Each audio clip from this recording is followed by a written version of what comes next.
আসসালামু আলাইকুম everyone, welcome to SK cooking recipe. আজকে আমি আপনাদের সাথে খুব সহজ পদ্ধতিতে একটা ফুল পিঠা রেসিপি শেয়ার করব। কোনো রকম ঝামেলা ছাড়াই সহজ উপায়ে তৈরি করা যাবে। আশা করছি আমার আজকের এই ফুল পিঠা রেসিপি আপনাদের কাছে অনেক ভালো লাগবে। আর অবশ্যই ভালো লাগে থাকলে প্রথমে একটা লাইক করে দিবেন আর আমার চ্যানেল সাবস্ক্রাইব করে পাশেই থাকবেন।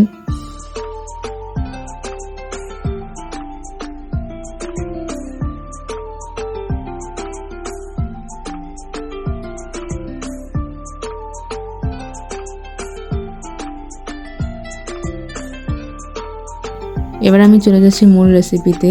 এখানে আমি নিয়েছি 2 কাপ আতপ চালের গুঁড়ো। আজকে এই আতপ চালটা দিয়ে আমি পিঠাগুলো তৈরি করব। এরপর দিয়ে দিচ্ছি স্বাদ মতো লবণ। এরপর এখানে আমি ফুটন্ত গরম পানি নিয়েছি। এই পিঠাগুলো তৈরি করতে বেশি উপকরণ লাগে না, মাত্র একটু উপকরণ হলে সহজেই পিঠাগুলো তৈরি করা যায়। আর আপনারা যদি চান এখানে একটু চিনি ব্যবহার করতে পারেন, মানে আপনাদের যদি মিষ্টিটা পছন্দ হয় তাহলে আপনারা এখানে চিনি ব্যবহার করতে পারেন, অথবা পিঠাটা ভেজে নেওয়ার পরে আপনারা কিন্তু শিরা ব্যবহার করতে পারেন। গুড়ের শিরা, চিনির শিরা অথবা চিনি ছড়িয়ে দিয়েও খেতে পারেন, মানে আপনাদের যেভাবে পছন্দ হয় সেভাবে মিষ্টিটা ব্যবহার করতে পারেন। আর আমি এখানে কিন্তু ফুটন্ত গরম পানি নিয়েছি, আর এটা যেহেতু শুকনো চালের গুঁড়ো এই জন্য ফুটন্ত গরম পানি ব্যবহার করতে হবে। ফুটন্ত গরম পানি ব্যবহার না করলে আঠালো হবে না আর ডিজাইনটা তৈরি করতে সমস্যা হয়ে যাবে। অবশ্যই ফুটন্ত গরম পানিটা ব্যবহার করতে হবে। অল্প অল্প করে পানি দিয়ে আমি ডোটা তৈরি করে নেব, তবে একটু সময় নিয়ে কিন্তু খুব ভালোভাবে মথে নিতে হবে। আর যদি খুব ভালোভাবে মথে না নেন সেক্ষেত্রে কিন্তু পিঠাগুলো যখন তেলে ভাজবেন তখন কিন্তু ফুলবে কিন্তু শক্ত হয়ে যাবে, মানে খেতে অতটাও ভালো লাগবে না।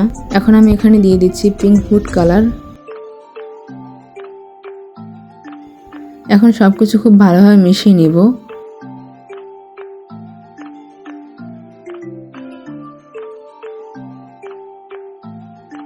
খুব ভালোভাবে মিশিয়ে নেওয়া হয়ে গেছে। আজকে আমি পিঠাগুলো সিরিঞ্জ দিয়ে তৈরি করবো, এই জন্য আমি এখানে সিরিঞ্জ নিয়েছি। সব সিরিঞ্জগুলোর ভিতরে সবকিছু খুব ভালোভাবে ভরে নিয়েছি। এখন আমি সিরিঞ্জ দিয়ে ডিজাইন করে দিচ্ছি। আপনারা তো দেখতেই পাচ্ছেন আমি কিভাবে পিঠার ডিজাইনগুলো দিয়ে দিচ্ছি।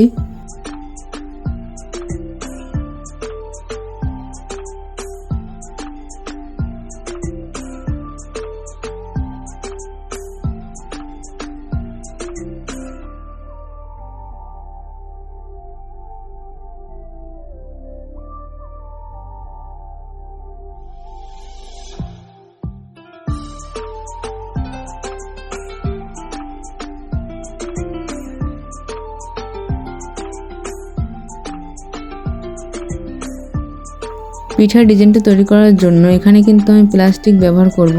আর আপনাদের যদি পাতার ব্যবস্থা থাকে সেক্ষেত্রে কিন্তু পাতায় পিঠাগুলো তৈরি করে নিতে পারবেন। আর যেহেতু এগুলো ভাপিয়ে নিতে হবে, অনেকের বাসায় পাতার ব্যবস্থা থাকে না, এই জন্য আমি প্লাস্টিকে তৈরি করে আপনাদেরকে দেখিয়ে দিচ্ছি। একেবারে সাধারণ একটা ফুলের শেপের পিঠাটা তৈরি করে নিতে হবে। আর আমার মনে হয় এর চেয়ে আর কোনো উপায় হয় না। আপনারা চাইলে ঝটপট এই পিঠাটা তৈরি করে নিতে পারেন। আর এই পিঠাগুলো তৈরি করতে বেশি সময় লাগে না, অল্প সময়ের ভিতরে আপনারা অনেকগুলো পিঠা তৈরি করে নিতে পারবেন।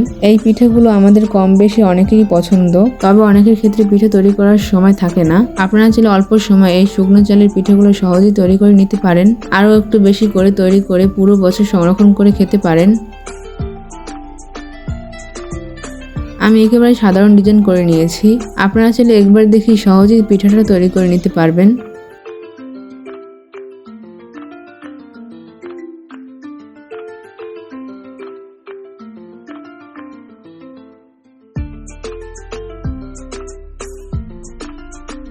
আর আমি আবারও বলছি, এই পিঠাগুলো তৈরি করতে বেশি সময় লাগে না, একদম অল্প সময়ের ভিতরে আপনি অনেকগুলো পিঠা তৈরি করে নিতে পারবেন।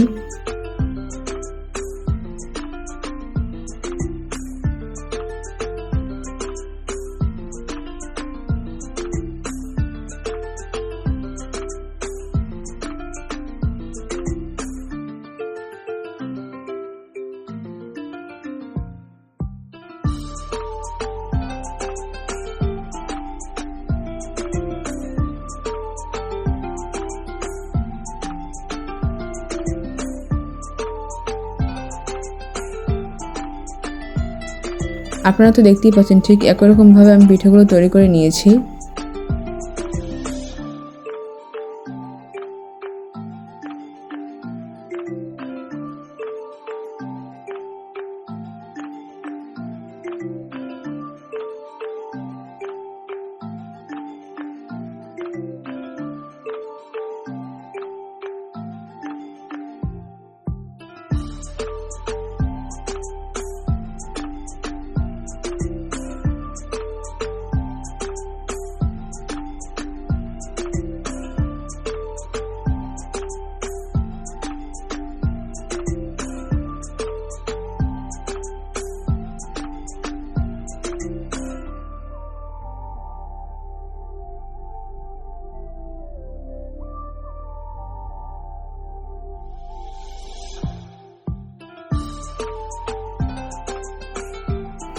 এবার পিঠেগুলোকে ভাপিয়ে নিতে হবে। একটি পাত্রে আমি আগে থেকে পানি গরম করে রেখেছি। এখন আমি পিঠেগুলো দিয়ে দিব।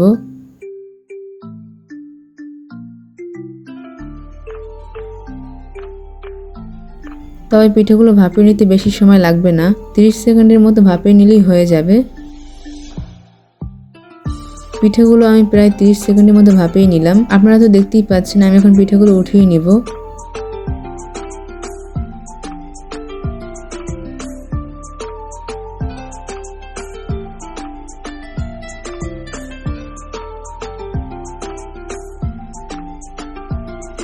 একইভাবে আমি আরেকবার ভাপিয়ে দেখিয়ে দিচ্ছি। আমি কিন্তু আপনাদেরকে 2বার ভাপিয়ে দেখিয়ে দিলাম, আরও এখনও কিন্তু অনেকগুলো পিঠে ভাপিয়ে নেওয়া বাকি আছে। এখন যে কয়েকটা হয়েছে আমি আপনাদেরকে সেগুলো একটু দেখিয়ে দিচ্ছি।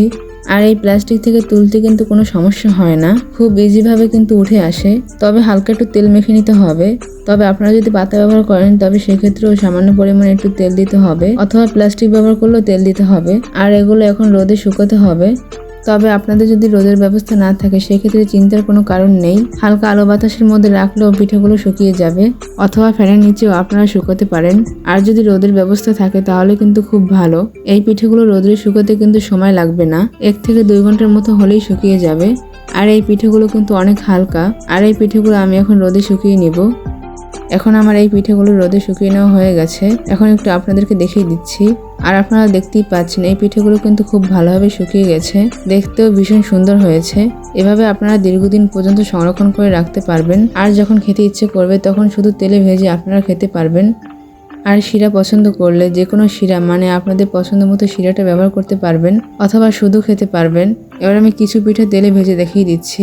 এই জন্য একটি কড়াইতে পরিমাণ মতো তেল দিয়ে খুব ভালোভাবে গরম করে নিয়েছি। আর এই পিঠেগুলো হালকা আঁচে ভেজে নিতে হবে। বেশি আঁচে ভাজতে গেলে পিঠার কালারটা কিন্তু পুরোপুরি নষ্ট হয়ে যেতে পারে। লালচে হয়ে গেলে পিঠাটা অতটা খেতে ভালো লাগবে না। আর অথবা দেখেই বুঝতে পেরেছেন পিঠাটা ভেজে নেওয়ার পরে দেখতে কিন্তু ভীষণ সুন্দর হয়। আপনারা তো দেখতেই পাচ্ছেন পিঠেগুলো তেলে দেওয়ার সাথে সাথে ফুলে ডাবল হয়ে যায়। আর আমি আবারও বলছি, এই পিঠেগুলো কিন্তু অনেক হালকা, তাই শুকাতে সমস্যা হবে না। এবার আপনাদেরকে একটু পরিবেশন করে দেখিয়ে দিচ্ছি। মাশাআল্লাহ, দেখতেই পাচ্ছেন পিঠেগুলো কতটা সুন্দর হয়েছে। তাহলে আজকে আমার এত সহজ রেসিপি আপনাদের কাছে কেমন লাগলো অবশ্যই আমাকে কমেন্টে জানাতে ভুলবেন না। আর একটা লাইক করে সাবস্ক্রাইব করে পাশেই থাকবেন। এখন আপনাদেরকে একটু হাতে নিয়ে দেখিয়ে দিচ্ছি পিঠেগুলো কতটা সুন্দর হয়েছে। এখন আমি পিঠাটা একটু ভেঙে দেখিয়ে দিচ্ছি কতটা মুচমুচে হয়েছে। তাহলে আজকে এই পর্যন্তই। সবাই ভালো থাকবেন, সুস্থ থাকবেন। আল্লাহ হাফেজ।